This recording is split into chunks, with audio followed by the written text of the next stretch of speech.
It is 8:02. Good morning, everybody. I'm Tanner Holbrook. Just into our newsroom. A part of Lake Michigan Drive in Allendale is closed right now. Dave Cackley just learned new information. Dave, what are you learning about that crash? Well, Tanner, the crash occurred a little after 7:30 this morning. Now, details are actually few. We don't know the number of vehicles involved. We don't know the severity of the injuries, but we do know Lake Michigan Drive is shut down due to that accident at 92nd Avenue. Now, you got to keep in mind a lot of these secondary roads, these back roads, these side streets, still very snow covered, extremely slippery. And again, with these frigid cold temperatures, whatever salt, whatever the road crews have been using to try and alleviate some of these slick conditions is having pretty much zero impact. So you got to take it slow, you got to take it easy, and give yourself plenty of extra time to get to wherever you have to be this morning. But again, Lake Michigan Drive shut down at 92nd Avenue due to an injury accident. We had a report of another injury accident earlier this morning. Crews remain on the scene at 16th and Pine Avenue. That crash reported in Holland. Again, no word on the severity of injuries involved with that incident. Expressway speeds along 31 hanging around 40. It's another slow go and another treacherous, potentially dangerous morning commute. So be careful, be safe out there as we take a look at I-96 and Alpine Avenue. Once again, traffic moving very slow, and you want to keep it slow both directions.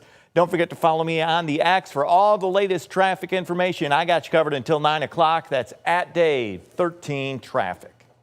All right, Dave, thank you. Also breaking news this morning, a house fire under investigation in Wyoming right now. 3 dogs were killed. We just learned this, and another one was rescued just before 4 this morning. So our crew on the scene spoke with fire officials about 30 minutes ago. They tell us no people were hurt. Damage to that house is extensive. So there's a lot of damage in the house yet, so we'll kind of be going through that here in a little bit, taking some pictures and doing our investigation. So it'll still be under investigation for right now. And yeah, get the guys out of here and get all their hoses cleaned up and warmed back up for a little bit.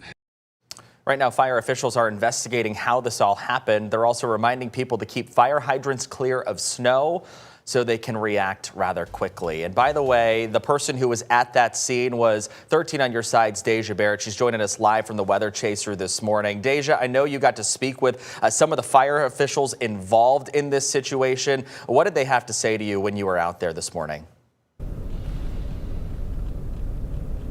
Hey Tanner, yeah, so as we heard from Fire Marshal Brad from the city of Wyoming, I actually got the opportunity to speak with him about that fire. And when we approached the scene around 4:45, of course, we saw fire crews there on scene. They were active scene at that time. And as we approached the home in question here, we didn't see a blaze, as it was just a bit of smoldering on the backside. It looked like most of that blaze had been put out by fire crews there. So they were working very quickly, of course, given the extreme cold, frigid temperatures that they were working in. So luckily we were able to speak to the fire marshal, and as we reported, as you just reported, no one was inside that home at the time, but sadly 3 dogs did die. 1 was rescued, and so of course that area had been cleared out around the 5 o'clock area. But any developments with that investigation, of course, folks can get it on air and online as it becomes available, Tanner. Yeah, so Deja, we know you're kind of pulling double duty for us this morning. You were live at that fire earlier this morning. You're now live in the Weather Chaser, giving us updates on the road conditions. Where are you at? What are you seeing as we get up to another dicey morning drive here on Friday morning? Yeah, I'm telling you, it's been a busy morning. We're rolling full throttle in the Weather Chaser. And of course, following that fire, we were headed right out onto the roads to give folks a live look at road conditions. We've been ripping and running all morning long. So let's give you a look at where we are and what we're seeing here. We are traveling here eastbound 196 here, just passing the Wilson Avenue exit. And this is what we're seeing here in the Weather Chaser. We're traveling about a little over 35 miles an hour. It may appear that we're going a lot faster than we are.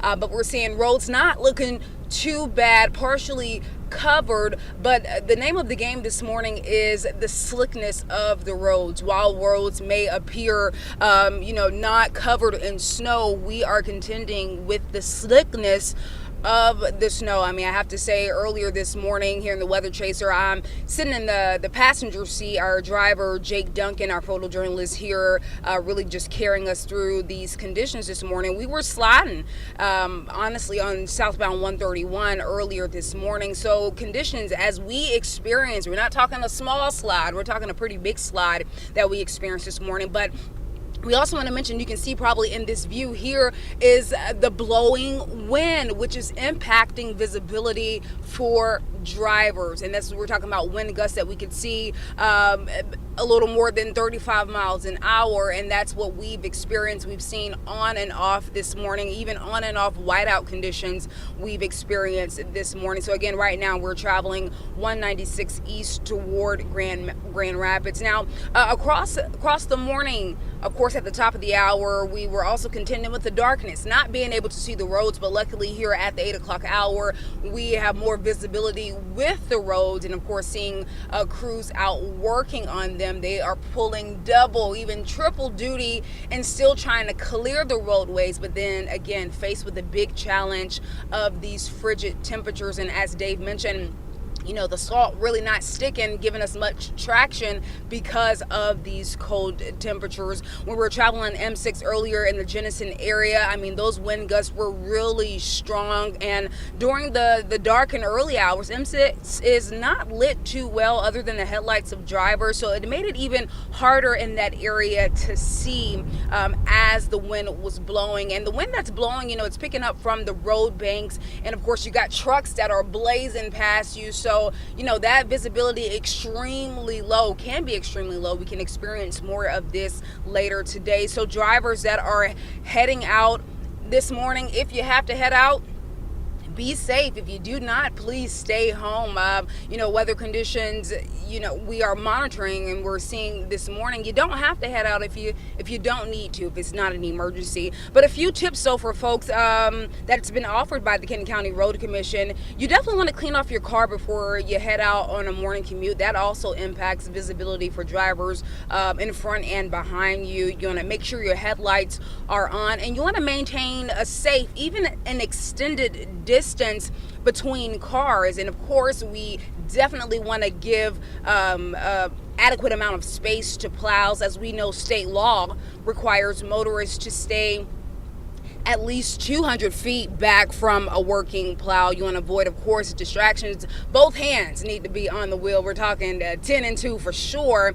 And of course, have that emergency kit for your vehicle, and you want to slow down. So right now you are looking at a live look, us traveling eastbound 196, rolling into GR in the downtown area, giving you a live look at road conditions as we've been monitoring them all morning long. And of course, we'll check back in with you here in a few minutes, maybe within the half hour here, to give you another look at where we are monitoring conditions across West Michigan.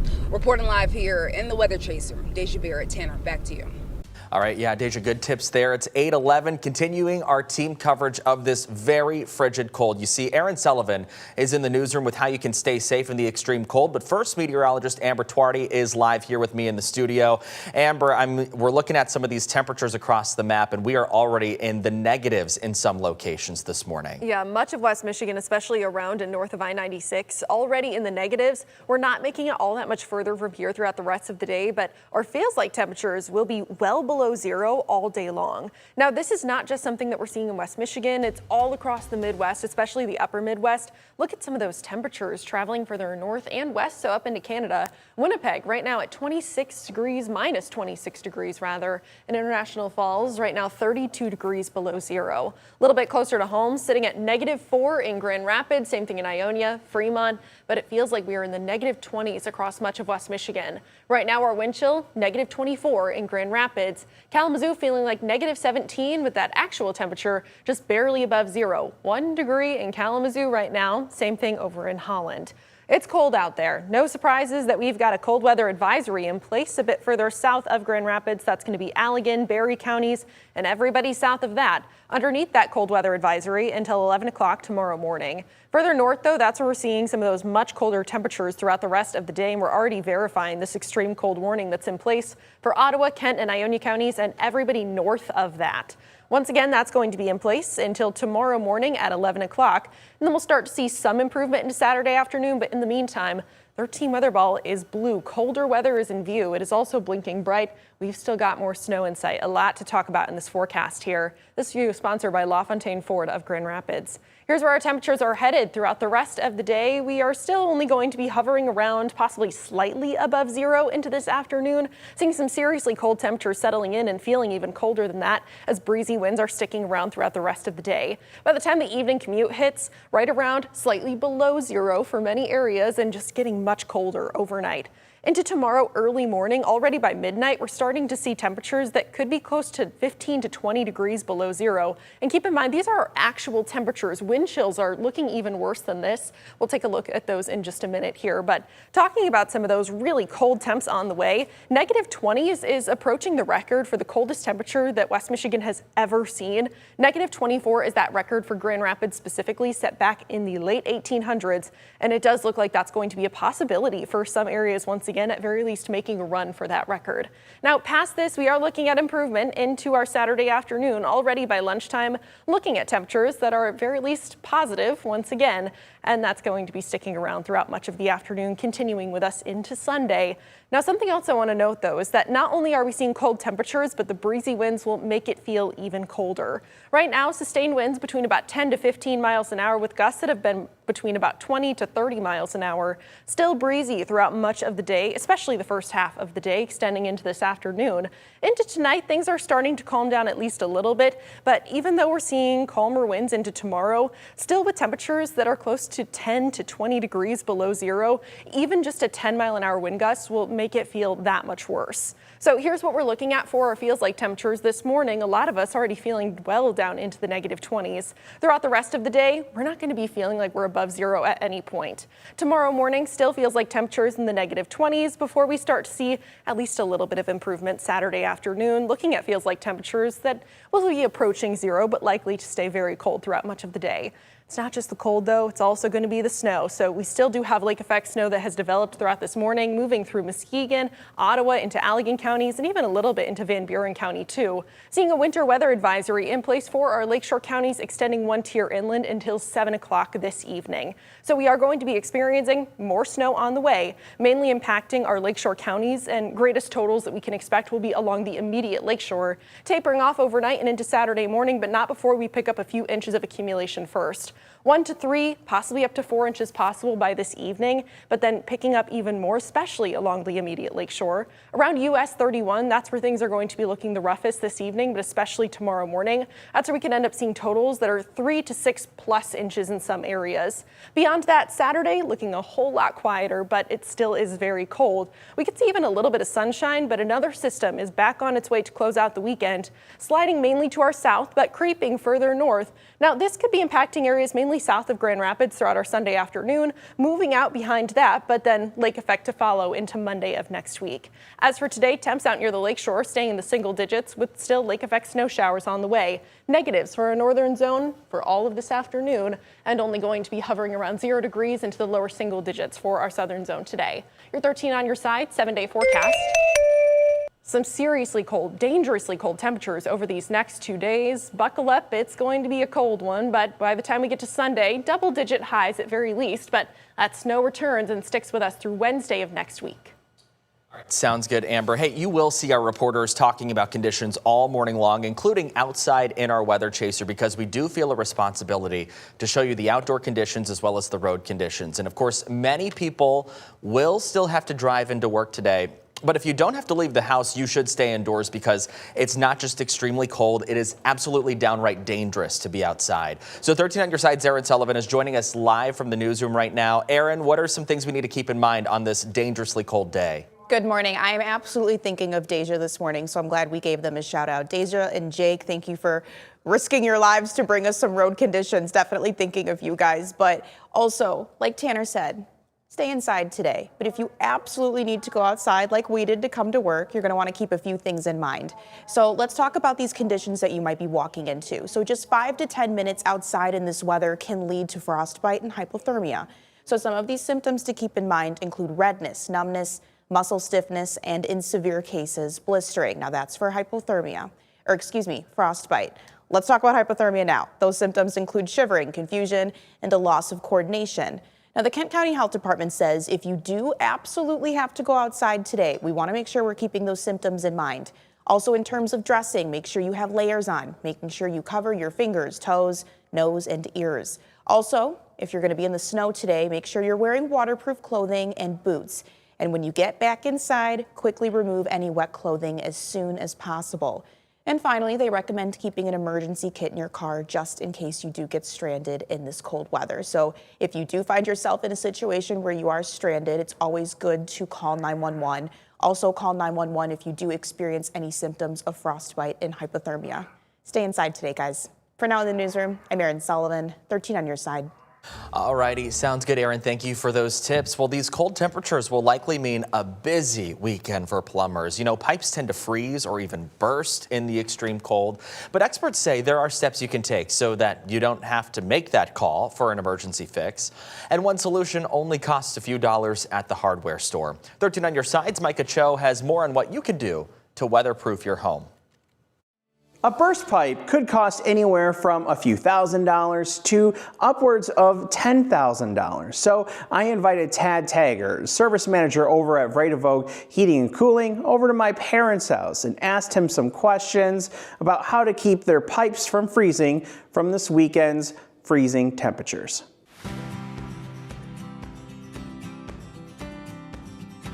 Adding insulation is great to pipes. You know, it keeps the heat in the pipes here. Here you've got a boiler system, so keeping those insulated is great. So we have the pipe insulation here. Yep.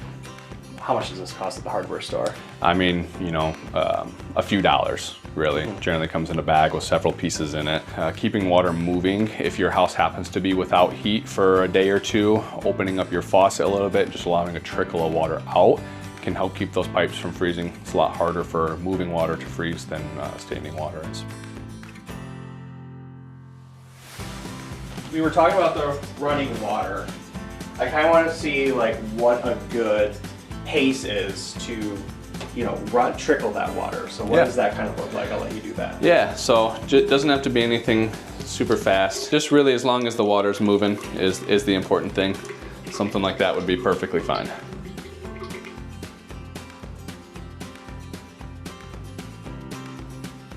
What temperature should we be running the thermostat at?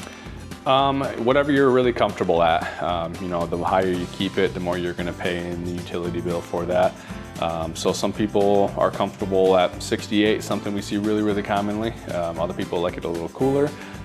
There's really no specific spot, that you have to be at, just whatever you find comfortable. Yeah, we do have the individuals who like to take off to the, Florida in the wintertime here. We recommend they turn the thermostat no less than 60 degrees. And Taggart also recommends checking and changing your furnace filters. You'll also want to make sure that the exhaust and the intake ports for your furnace are clear from any snow or debris. For now, for 13 on your side, I'm Micah Cho.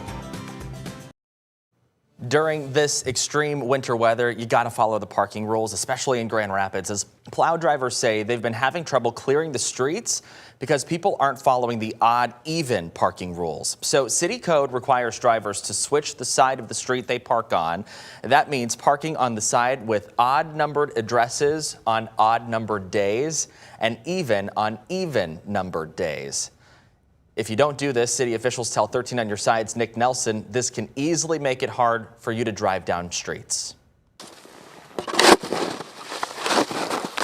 Grand Rapids residents like Barb Fless are getting more and more frustrated with how often they're having to clear out their driveways. This is not the first time I've shoveled my driveway today. It's the third time. Residents in this neighborhood are also required by city code to switch the side of the street they park on, parking on one side for an odd number day and the other on an even. Jason Carter with Grand Rapids Public Works says non-compliance obstructs plow trucks and can make those streets impassable. When cars are parked and not following the rules, we have to go halfway down the street and then back all the way back down.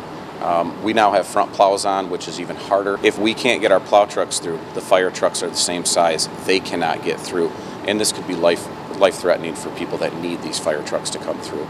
Celeste says her neighborhood abides by the rule well, but admits others may find the rule confusing. And obviously a lot of people don't abide by it, so I wish people would abide by it and make things easier. Carter highlighted the penalties one could face if they don't move their car during the 1 a.m. to 6 p.m. time frame it's required. It's typically a $30 fine for parking, and you can get multiple on top of that. So they could be back the next day, and if you haven't moved your car, they will ticket you again, and it just compounds.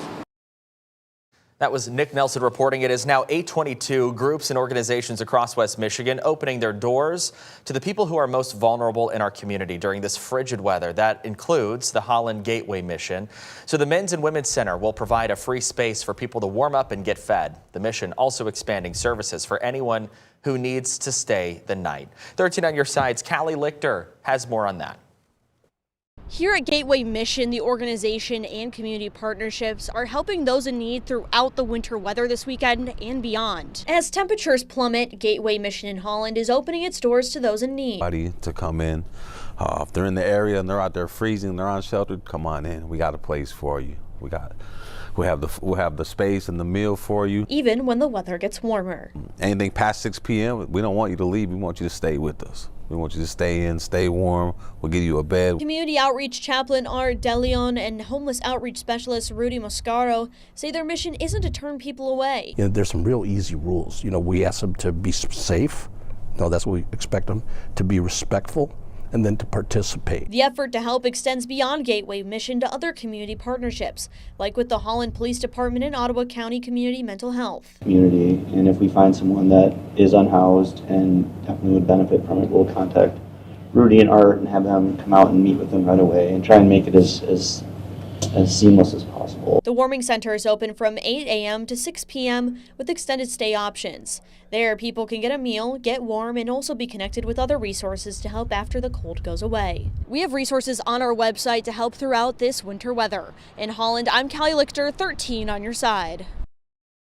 So Holland Gateway Mission, just one of many organizations operating warming centers in the region. The Herrick District Library and Community Action House will also operate as warming centers over in the Holland area. In the Grand Rapids area, you have Degage Ministries, Mel Trotter Ministries, plus Grand Rapids Public Library and Kent District Library locations. In Muskegon, the Muskegon Rescue Mission and Muskegon Area District Library locations will be open for that area. And we do have a full list for you right now on 13onyourside.com. It is 8:25 on your very cold Friday morning. When we come back, we're going to have another look at the road conditions live from the Weather Chaser.